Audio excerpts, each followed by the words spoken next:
kita.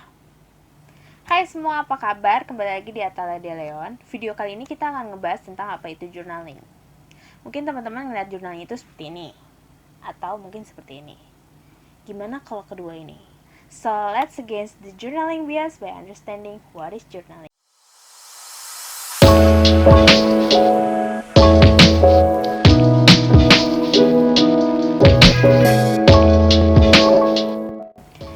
Menurut Dictionary of English Language by American Heritage, journaling adalah menuliskan observasi dan pemikiran ke dalam suatu jurnal.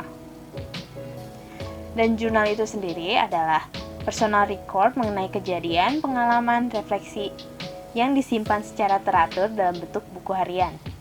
Sementara menurut Cambridge Dictionary, jurnal adalah rekam jejak dari apa yang telah kamu lakukan atau deskripsi dan pemikiran yang ditulis setiap hari atau frequently dalam suatu periode tertentu. Oke, sekarang kita rangkum. The written record that you have done each day itu bisa merujuk kepada narasi keseharian kita atau bisa jadi to-do list kita. Sementara menuliskan pemikiran itu bisa mengacu pada menuliskan rencana masa depan kita atau bahkan opini kita terhadap suatu topik. Sementara menuliskan pengalaman dan refleksi, artinya kita menuliskan analisis terhadap apa yang terjadi di diri kita. Dengan menuliskan apa yang kita tangkap oleh panca indera, juga apa yang kita rasakan. So, it's simply about writing. Ya, menulis dengan rajin atas segala hal yang tadi sudah disebutin. Jadi balik lagi kalau ditanya apakah ini jurnal atau ini jurnal, yang mana nih yang lebih jurnal? Jadi dua-duanya sama ya. Kemudian apakah ini bisa disebut journaling dan ini juga journaling? Nah, menurut hemat aku sih, karena zaman itu udah berubah, jadi sebenarnya metodenya yang berubah. Yang ini dan ini sama-sama journaling. Kita mungkin nulisin keseharian kita di HP, di notes, di planner kita di HP. Karena memang sudah berubah metodenya yang tadinya analog ke digital. Tapi konteksnya sama.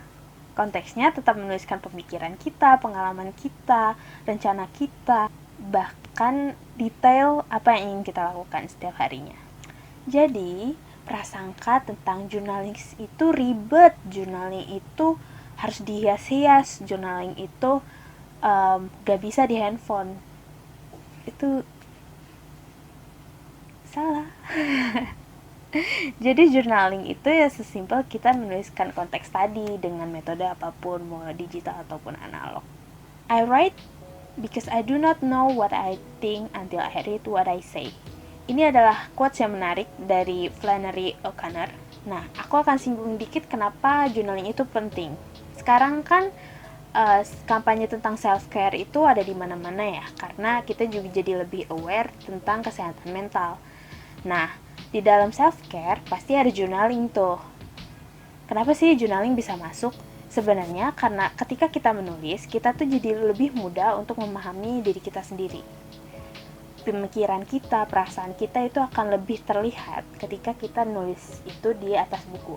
Kalau kita tipenya orang yang suka berbicara, mungkin kita lebih enak untuk curhat ke orang lain. Tapi kalau kita nggak punya ruang untuk berbicarakan hal-hal yang sensitif, jurnal itu salah satu media yang paling baik.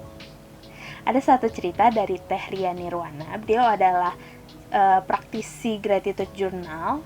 Ketika dia ingin memulai menuliskan 3 hal yang harus dia syukuri satu hari, dia bingung menentukan apa yang harus ditulis duluan, karena otaknya tidak bisa berhenti berpikir. Akhirnya beliau menuliskan semua hal yang ingin dia tuliskan dari kepala di satu kertas tanpa henti. Sampai akhirnya ketika kepalanya sudah mulai tenang dan dia sudah mulai bisa memilih apa yang kira-kira harus dia syukuri, dia baca, dia menemukan lebih dari 5 kata khawatir. Dan saat itu dia sadar bahwa ternyata yang membuat dia merasa tidak enak selama seharian adalah perasaan yang namanya khawatir. Ini sama halnya. Nanti kalau kita sudah bisa keep our journal every day, dan kita evaluasi setiap bulannya, kita bisa tahu tentang diri kita lebih mudah. Oh, ternyata aku tuh lebih cocok minum teh hijau di antara jeda ketika aku lagi ngerjain tugas. Atau ternyata aku tuh ngerasain emosi ini ketika triggernya tuh ini. Atau bahkan kalian bisa kenal diri kalian sejauh, ternyata aku tuh orangnya skeptis ya. Dari nulis jurnal aja aku bisa punya banyak pertanyaan kemana-mana. Itu salah satu tujuannya. Mengenali diri kita, kita juga jadinya lebih melatih otak kita untuk menerima. Ketika kita sudah tahu, oh kita tuh ngerasain yang namanya khawatir. Apa yang bisa kita lakuin untuk menurunkan rasa khawatir kita? Misalnya kita praktis berdoa, kita meditasi, atau kita yoga. Sekarang, kalau kamu sudah tertarik dengan journaling, kalian bisa langsung mulai.